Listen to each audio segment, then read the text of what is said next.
They came without warning, a never-ending tide of the undead. Civilizations fell screaming beneath decaying claws and the chorus of hungry moans. But in the wake of the Great Panic, we stayed, we survived, and we're gonna take back our home, one day at a time, in Syracuse. Jake Rogers, Hitman, by Chris Sinclair.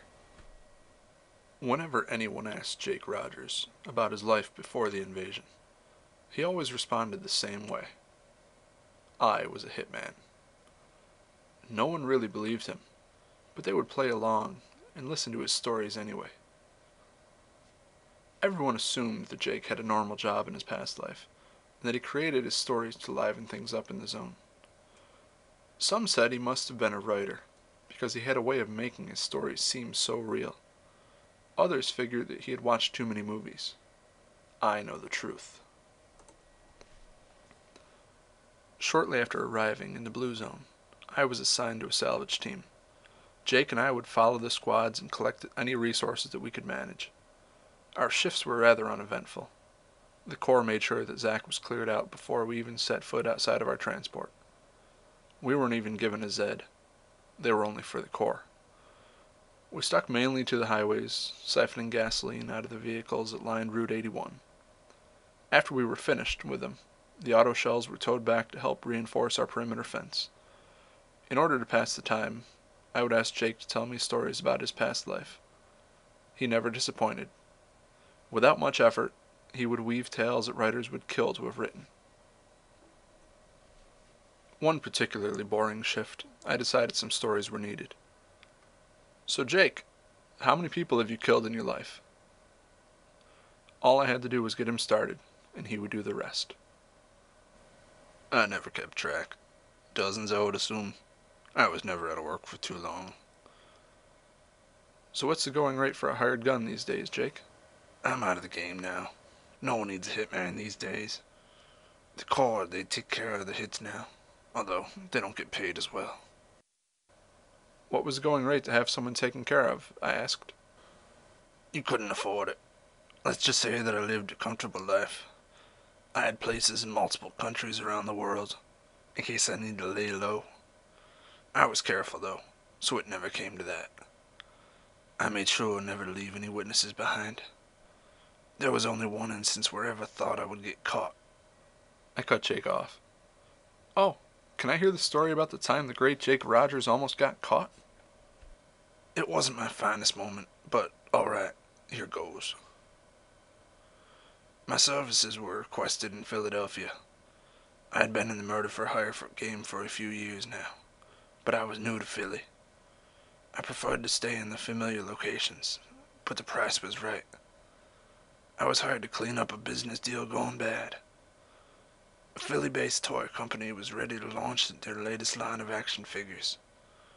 They had saved money by painting the toys with lead paint in China. One of the company heads was having second thoughts about sending toxic toys out to thousands of children. His associate called me in to shut him up. I followed Mr. Bryant out of work one Friday afternoon. He drove out of the city into rural Pennsylvania. I always felt it was better to execute a hit away from crowds, so I just followed to see where he was taking us. He drove for about an hour until he arrived at Valley Forge. He got out of his car and began to walk the path. I caught up to him on the walkway, and I started to talk to him. I never talked to my victims. They were a job, nothing more. We talked about the weather and the chances the Phillies had in the World Series. By the time we made it around the path, it was dark. There was no one else around. Then I did what I never did. I told Mr. Bryant, I'm here to kill you. I quickly remembered why I didn't do this. He began to cry and pleading with me to spare his life while I attached the silencer to my pistol. Part of me felt sorry for him, so I let him make one last phone call home to his family. We were miles away from any law enforcement, and I knew I'd be miles away before anyone could show up. Jake, I thought this was a story about how you got caught. I asked, cutting him off. I'm getting to that part. So after taking care of Mr. Bryant, I got in my car to leave. I hadn't planned on going that far away from the city, and I had no idea how to get back. I drove around and around rural Pennsylvania for about an hour, and I ended up right back at the entrance to Valley Forge.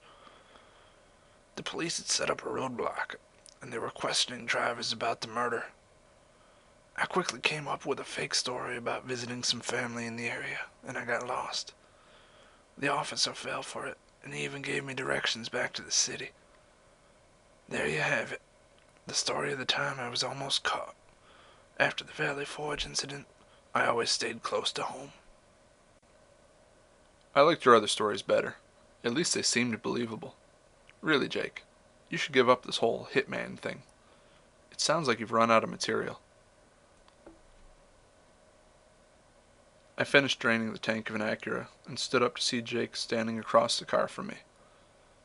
He aimed a pistol with his right hand, and his left pointer finger was pressed to his lips. Shh! Don't make a sound. They'll hear you. Jake, I take it back. I believe you, I muttered. Shh! Was all he replied, still aiming the gun towards me. He pulled the trigger 3 times, and I heard the bullets rushing towards my head. I froze for a second, only to realize that I was not the target of Jake's shots. I turned around to see 3 freshly killed zombies lying on the highway, each with a bullet hole right in the center of their foreheads. I turned back to Jake to see him coolly remove the silencer from his pistol and place them both back inside his jacket. Let's go, was all Jake said to me. He made me promise not to tell the others about what had happened. Jake was content to let people think that his stories were just that. But I knew the truth. Jake Rogers was a hitman.